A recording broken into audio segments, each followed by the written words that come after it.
8월 11일 인공지능 아나운서가 읽어주는 남도일보 뉴스입니다. 광주 전남대학가에서도 등록금 반환 운동이 확산되어 지역 대학들의 동참이 잇따르고 있습니다. 코로나19 확산으로 어려움을 겪는 학생과 학부모의 경제적 부담을 덜어주기 위해서 조선대는 11.5%, 호남대는 11%를 특별장학금으로 지원하기로 했습니다. 2020학년도 1학기 재학생 기준 특별장학금을 2학기 등록금에서 감면해주는 방식으로 지원됩니다. 전국에서는 국공립대 30개, 사립대 80개 등 총 80개 대학교가 참여하고 있습니다. 전라남도 장흥군 장흥읍에 있는 바이오식품산업단지에 청정에너지 발전시설인 장흥바이오매스 발전소가 건설됩니다. 식품산업단지 내 약 4만 제곱미터 넓이의 부지에 국내산 목재를 순수연료로 사용하는 장흥바이오매스 발전소를 건설할 계획이라고 장흥그린에너지는 밝혔습니다. 우드칩을 원료로 사용하는 이 발전 방식은 탄소 중립 에너지원인 나무를 원료로 하기 때문에 신재생에너지 사업으로 인정받고 있습니다. 전남에서 부산을 잇는 서남해안 관광벨트 구간 중에 유일한 단절 구간으로 남아있는 완도 고흥간 해안관광도로 구축에 완도군이 총력을 기울이고 있습니다. 완도에서 고흥간 국도 승격, 범군민대책기구를 구성하고 국도 승격 촉구 결의문을 완도군과 고흥군의회가 공동으로 채택했습니다. 도서지역 연륙연도교 추진 심포지엄도 개최했습니다. 국도 승격 촉구 군민 서명운동을 추진하여 국토교통부에 건의한 데 이어 이번엔 2차 서명운동에 나섰습니다.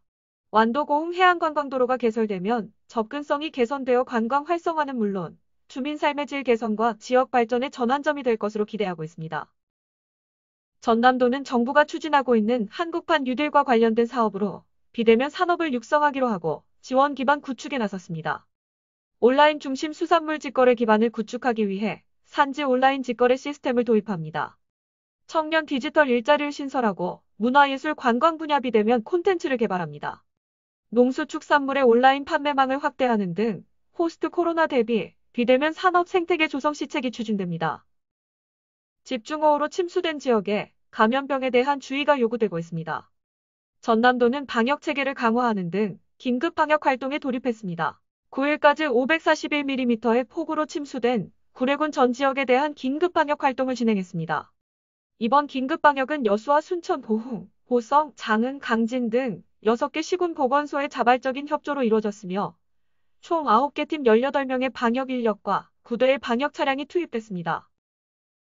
기록적인 폭우로 큰 피해를 본 전남 구례 곡성 담양 지역에 대한 긴급복구 작업을 위해 공무원 600여 명 규모의 긴급복구 지원반이 피해 현장에 투입됐습니다.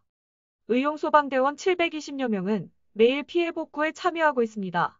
시군 자원봉사센터에서 270명의 봉사단을 모집했고 남도사랑 봉사단 자율방법연합회 등 도내 민간단체의 자원봉사 참여도 급속히 늘고 있습니다. 추가 재해를 막기 위해서 최대한 신속히 긴급복구 작업을 추진하고 있습니다. 이상 인공지능 아나운서가 읽어주는 남도일보 뉴스였습니다.